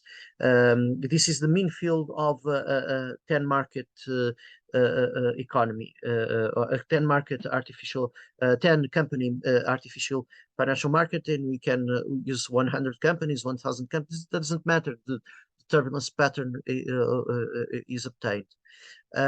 So when we look at this, so chaos is all can be used to simulate complex systems, can be used to simulate their patterns, but it also is unpredictable. So we have problems in this. We see that a deterministic system can be unpredictable and fundamentally unpredictable in terms of we can predict some part of it, but after a few steps, we cannot predict it any longer, even if you have the model, the mathematical model that captures the system's dynamics. So, but this raises an issue. So, is chaos all just random and unpredictable? This is a question placed by Michael Crichton in the Jurassic Park book. It's a lawyer that placed the question, Gennaro, and said, is that it? So is chaos all just random and unpredictable? And the character Ian Malcolm, the chaotician, says, no, we actually find hidden regularities within the complex variety of a system's behavior. That's why chaos has now become a very broad theory that's used to study everything from the stock market to rioting crowds to brain waves during epilepsy. Any sort of complex system where there is confusion and unpredictability, you can find an underlying order, okay? So this is Ian Malcolm's response. This is actually a correct account of chaos theory, because the problem of randomness is a problem on our side, because actually in the chaotic dynamics in a deterministic system, or even in stochastic chaos, when we have the formation of an attractor, it's actually a higher level of order, a more complex level of order, different from the quasi-periodic order, different from the cycle, the simple cycles. It's a more complex level of order, and this order corresponds to the chaotic attractor, and we are seeing one on the left. These are fractal attractors, strange chaotic attractors, and they can be used for prediction using artificial intelligence. So, are chaotic systems predictable? They are predictable within limits, depending on the type of chaotic attractor, the recurrences associated with it, and the strength of the butterfly effect. Depending on the type of chaotic system, from a signal, we can use, from a time series, we can use a technique called phase-space reconstruction to recover an attractor, even without knowing the equations for the system. Even without knowing the equations, we can identify if there is a low-dimensional attractor. So the phase space is the space of the fundamental dynamical variables, where is the geometric space where the attractor exists, and it means that if a complex system, if an attractor emerges in a complex system, we see the emergence of a few degrees of freedom that characterize the system and that correspond to the main, what would be the main dynamical variables that are driving the system's dynamics. And these main dynamical variables form a geometric space, can be represented in terms of a geometric space that corresponds to the geometrization of the system's dynamics, and we find an attractor there. And the attractor, if it is chaotic, if it has fractal signatures, there we have a strange, the so-called strange attractor. It's a fractal attractor. There are strange non-chaotic attractors and strange chaotic attractors. So strange attractor means a fractal, that we have a fractal dimension there. So a fractal, a strange chaotic attractor is a fractal attractor with chaotic dynamics. There is such an attractor, we can use phase-space reconstruction to recover that attractor, and use even without knowing the equations, and use machine learning to predict the system's dynamics with some approximation. And we can do that. So there's a level of predictability for chaotic dynamics. It's limited by what? By the butterfly, by the strength of divergence, by the strength of the butterfly effect. How fast does the system diverge? Do the trajectories diverge? That's the level of unpredictability. And we can predict up to a certain level. And there are solutions like reservoir computing that have been applied to chaotic time series, even to financial markets, and that find the pattern of the main pattern of order and are able to predict to some level the dynamics. So we can use AI, artificial intelligence, to predict the chaotic systems dynamics, and then we can act upon that prediction. But what does this lead to? When dealing with complex networks of chaotic oscillators, the consequences are unpredictable when we apply that prediction to interact with the system. So if we are interacting with the system, okay, and there's an attractor that emerged, and we find that attractor through machine learning, and we use the prediction to interact with the system, we will be changing the system's dynamics. Now, the question is, how will we change it? How will the attractor change? Through our actions. And the issue has been placed regarding financial markets. Financial markets exhibit evidence of chaotic dynamics with multifractal signatures, that is multifractal chaos. We can use AIs to anticipate the market dynamics, especially in the high frequency trading, and use it for trading. And high frequency trading, AIs are massively employed in terms of transaction volume, so much so that we can speak of a techno-hybrid investment ecosystem. This is what financial markets look like today. So the issue is here we have applied artificial intelligence, and they have and further on they can emit market orders without human intervention. At high frequency trading, there are opportunities, predictable opportunities, where we can put machines to trade. And some of the first applications of chaos theory in financial markets by Don Farmer group and the prediction company. So they created a company for predicting the stock market, and they invested, and they were supported by investment funds on that point. So they used chaos theory to predict the behavior of the market, and the idea that the market is unpredictable in terms of completely unpredictable and there's no pattern there, that's completely that's completely fallen to pieces, that idea.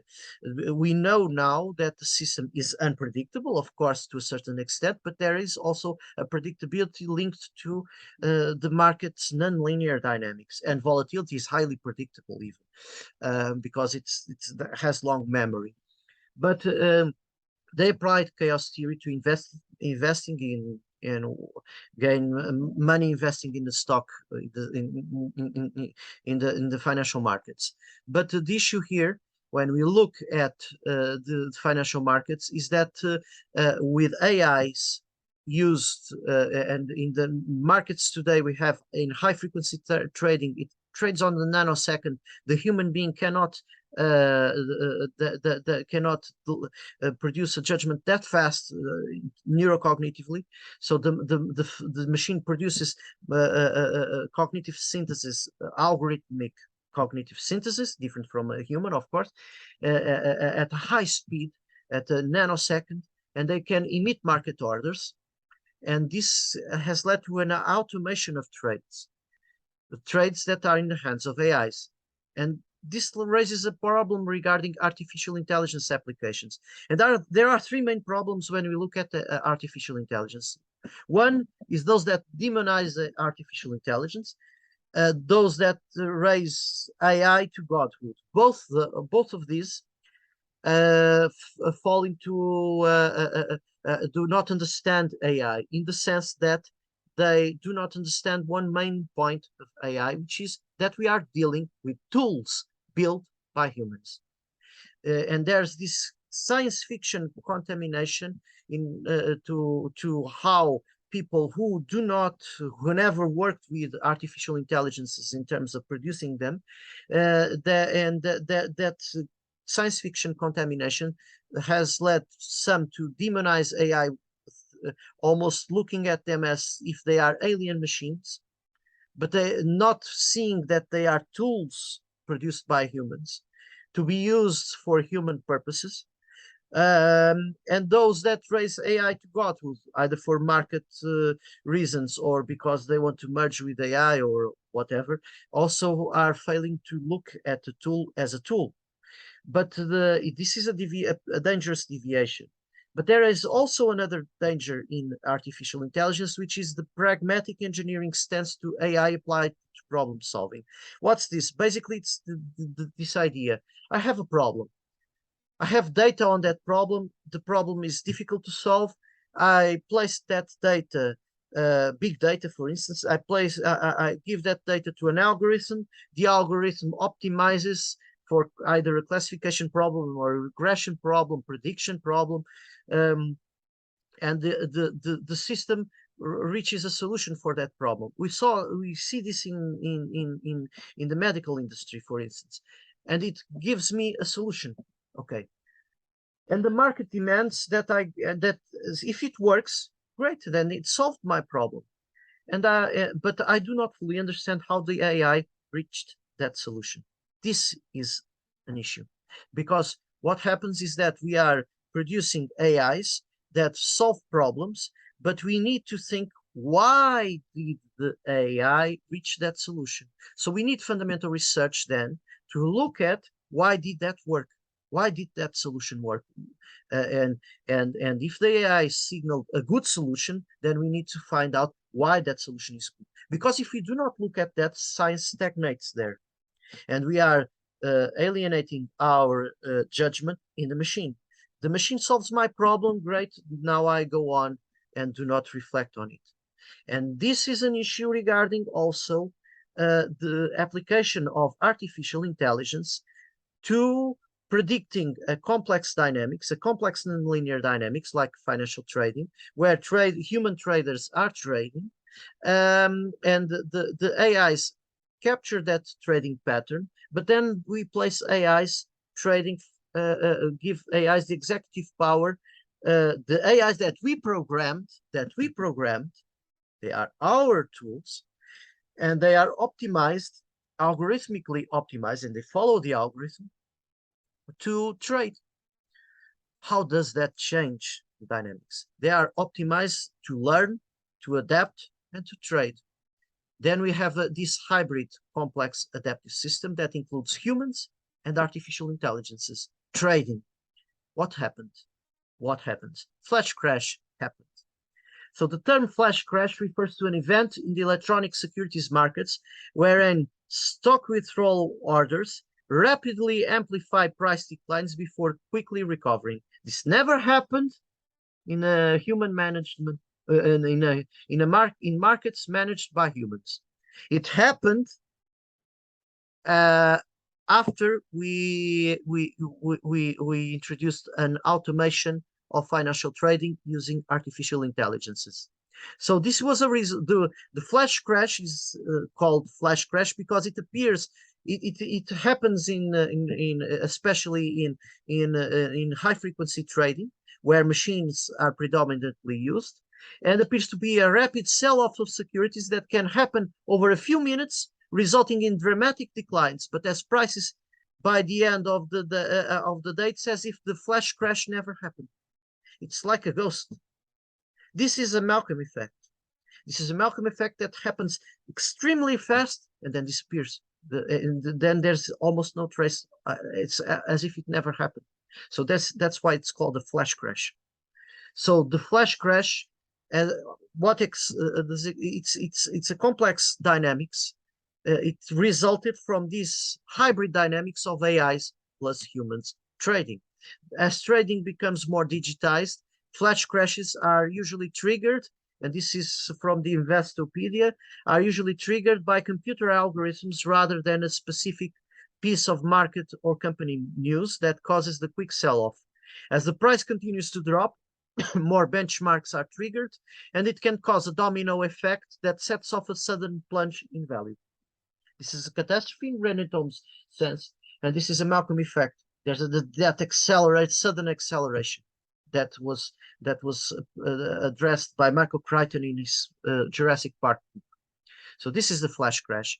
And there's a feedback. So this is an example of how we have a chaotic system, but we are interacting, and that chaotic system results, we are interacting with it, and we use, and we find that attractor signatures, so we find the signatures of chaos, and we use AIs to predict the system and to interact with the system. We use those predictions to interact with the system. More so, we can automate our interaction with the system, and then the system's dynamics will change. In this case, it didn't change fundamentally in terms of the self-organized criticality signatures. It continues to be a self-organized critical system. It continues to be a chaotic dynamical system. That didn't change. What changed was that it accelerated the system's dynamics. It accelerated how a crash can happen. And a financial crash that usually took several days, and that there was that black day where the prices fell tremendously. That's the traditional financial crash. Now we have these flash crashes, which result from a furthering of the system's instability. So this raises questions about engineering complex adaptive systems where we interact with AIs that learn and adapt to our behavior, and our behavior adapts to those AI systems. We cannot control this in terms of thinking that there will not be unpredictable events associated here. So there is a feedback loop here. The AIs are learning not only to predict a market managed by humans, but also a market with a collective dynamics that results from the trades performed based on the AI's own predictions. Rather than changing the chaotic pattern, the market's nonlinearity and instability has been amplified with the flash crashes occurring in a high-frequency trading. So this is an issue. So this raises the issue of catastrophe and bifurcation theory. Catastrophe theory is a branch of mathematics introduced by the topologist René Thom that involves the study of sudden changes in the behavior of a dynamical system resulting from a continuous change in the parameter. And bifurcation theory involves the study of the different systems dynamics for different combinations of parameter values. And we have here the possibility of a system's dynamics changing as a result of our interaction with it.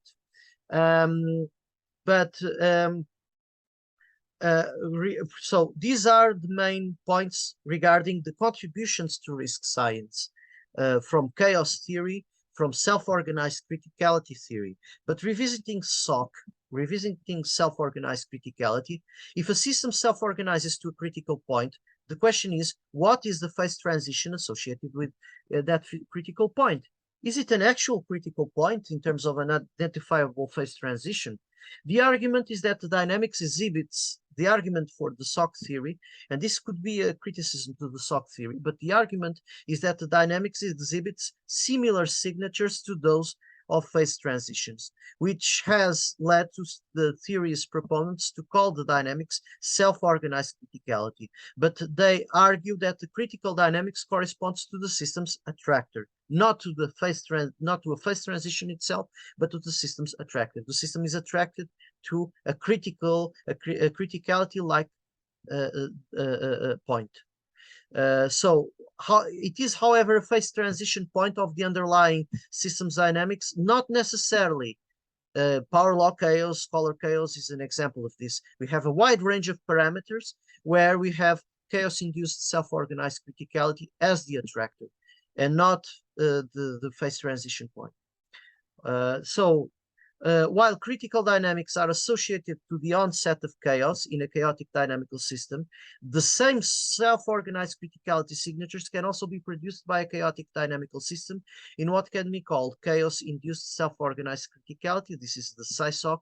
In this case, the SOC signatures are not associated with the critical point of the dynamical system, but instead are linked to the strange attractor structure and the fact that this strange attractor is accompanied, is present with dynamical variables that show that have a fractal, that are fractal signals, that have fractal signatures as signals. So SISOC in finance, in my last article, this is extensively addressed. And this is an important point about self-organized criticality, and it's linked to chaos theory. The two theories are strongly linked, chaos theory and self-organized criticality. Now, there is another concept that is particularly important, and we are nearing the end of our presentation. There is a last point that is fundamental, that is particularly important for risk science as well as for sustainability. This is the concept of the edge of chaos.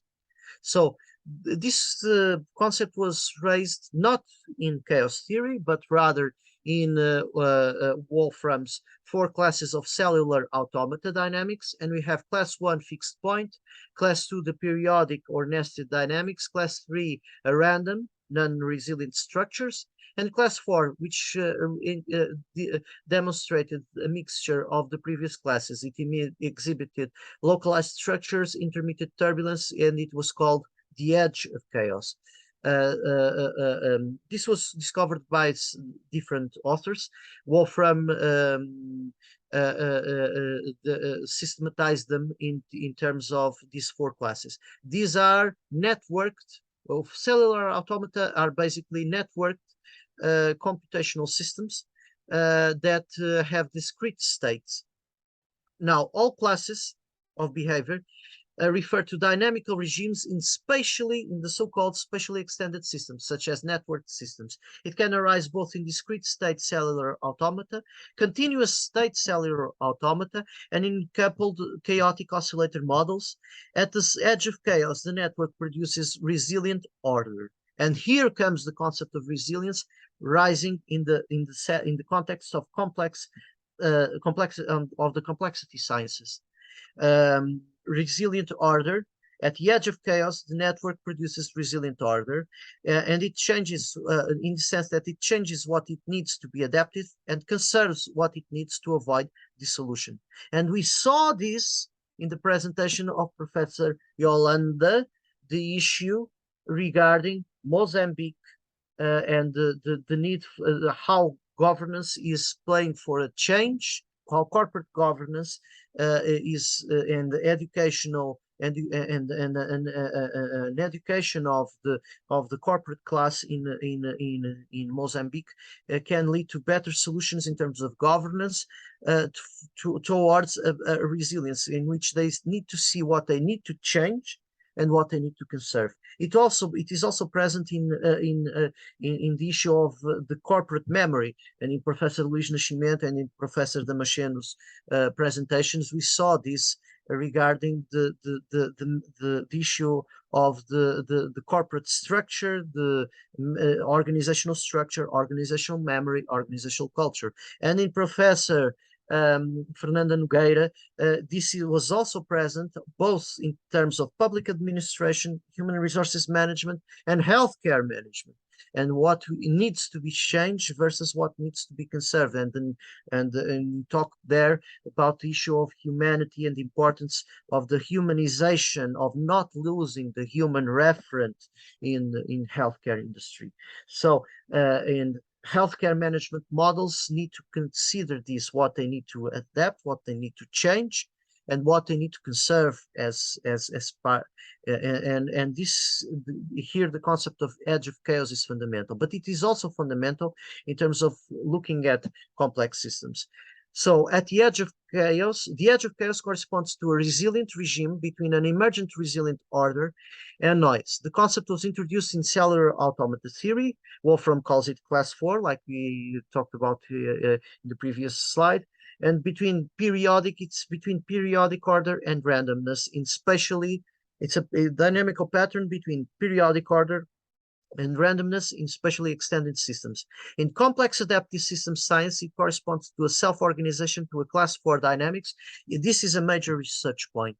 Here we have on the right several examples. This is the cellular automata rule 110, cellular automaton rule one-dimensional totalistic, where we see this is a so-called space and time diagram or space-time diagram, where we have the network in the rows. Each row corresponds to a configuration of the network, and the sequence of values are is in the vertical plane. So we see each vertical in the vertical is time, horizontal is space. Here we have the coupled circle map, and we have you see here what the edge of chaos is. We have turbulence signatures and then conserved order. We have the so-called spatio-temporal intermittence in chaos, where we have propagating structures that then meet and can lead to turbulence periods and then return to propagating structures. This coupled circle map is simulated in Python, and I'll let link place a link in the video description so that you can see it online in GitHub in the GitHub project for the chaos theory research project in which I'm working. So we can which is also linked to my classes in aeronautical management at Lusophone University. And we have here the coupled circle map, the example of the edge of chaos. So we have this leads to the so-called soliton turbulence, the coupled circle map, where solitary waves propagate. And then we have the meeting points where we have turbulence, but we then have conserved structure, change, turbulent change, and conserved structure. This is the edge of chaos, and it can occur in coupled chaotic maps, coupled chaotic dynamical systems. So chaos theory, there is in cellular automata, which is discrete state and discrete time, but there is also in discrete state, in continuous state, discrete time in the coupled chaotic maps, which, so we have here an example. You have here the example of class 3 versus class 4, and you can see clearly the difference between them. Class 3 random, we get this random distribution of dynamics. Each line is a configuration of the network as it evolves in time. So 0, 50, 100 iterations, 150 iterations, and we can't see here any structure surviving that long. Here we have surviving structures that propagate like branches in a river and streams meeting and we have here the turbulence periods and then periods of conserved order. So this is the class 4 edge of chaos, and this is the class 3 random in a chaotic in a network of chaotic coupled chaotic maps, which is another level of chaos theory, which is the chaos in networks. So we have here the edge of chaos. There is a continuum of class 4 regimes, or that is edge of chaos. It emerges in networks of chaotic oscillators, as we just saw, in particular in those cases that lead to localized turbulence and spatio-temporal intermittence, the so-called spatio-temporal intermittence. In power law color chaos, it also occurs in quantum neural networks as a conserved quasi-periodic order with stochastic signatures. This is shown in another article that I published this year in the International Journal of Swarm Intelligence and Evolutionary Computation, which is Quantum Neural Networks, Computational Field Theory and Dynamics, where we have this this edge of chaos occurring and I've worked on this issue for some articles now and for some years now, where simulations of quantum neural networks show quantum artificial intelligence, that is, show show the emergence of edge of chaos signatures, show very easily the edge the self-organization to the edge of chaos. So the idea is for the system at the edge of chaos, the system exhibits enough change to adapt, but also a resilient conserved structure needed for the system to continue. And there's this idea that that complex adaptive systems within the complexity sciences community, especially Santa Fe Institute, there was this idea that systems at the edge of chaos maximize their fitness and their adaptability. So this is the but the issue is whether collapse can occur for systems that self-organized at the edge of chaos. And this is raised by Michael Crichton in the second book of the Jurassic Park series, which is The Lost World. I'm talking about the book, not the film. The film diverged from the book in several aspects and didn't focus this issue. The chaos theory, the density of chaos theory concepts and the density of complexity science concepts of the complexity sciences concepts are present in the two books by Michael Crichton. In the second book, the collapse, the life at the edge of chaos and the possibility of collapse, of extinction for complex biological organisms, for complex for species of complex biological organisms is raised. So this is an issue that is not easy to research, but the issue is whether there can occur a collapse at the edge for systems that self-organize at the edge of chaos. The idea was that these systems would maximize their adaptability, and but the edge of chaos is often, as we see, and you can see this on the left, is often characterized by moments of turbulence, sudden change that can lead to a breakdown. So these are systems at high risk. Also, crises characterize systems at the edge of chaos. In these moments, and our economies or the world economy is characterized by this. The financial markets are characterized by this. Self-organized criticality typically characterizes systems that have self-organized at the edge of chaos, and this can lead to a breakdown, to moments of severe crisis. In these moments, the system may resist the change it needs, collapsing through failure to adapt, the failure to respond to the moments of crisis. And the biases that we saw back at the beginning of this presentation, linked to political agendas and so on, they can constitute the seeds of adaptive failure in moments of crisis. A system may also break down, falling into a dissoluting turbulence. In both cases, the system may collapse. So this is a controversial point, since class 4 proponents defend that the system maximizes the fitness at the edge of chaos and thus that the system always finds a way to survive. However, the evidence is that past thriving complex societies collapsed. Jaron Diamond's work is a good basis. So this theory of collapse is also discussed in Crichton's book, Lost World. So can we survive? Yes, we can survive. Will we survive? Well, the Earth is an integrated system, and our current governance structure and model of growth and development is effectively unsustainable. Even if life finds a way, quoting again from the Jurassic Park, both book and the film, in the words of the character Ian Malcolm, life finds a way. But even if life finds a way, species collapse, ecosystems collapse. And will we be able to avoid our collapse as a species and that of the current ecosystems? This is a question only we collectively, as a species, may answer. No one else will answer it for us. So, and here we reach the end of the presentation, and with a quote again from Maria Odete Madeira: "The crisis is us." So, the point at which we are now, a great deal of the existential threats that we face, especially linked to global warming and ecosystem disruption, are produced by human activity. And the crisis here is us. The change must occur in us if we are to survive, change must occur in us by synchronized, globalized self-determination, using the terms of Kant, in conformity to ends. In this case, to ends of survival and dignity, of the survival of each and every one, and of the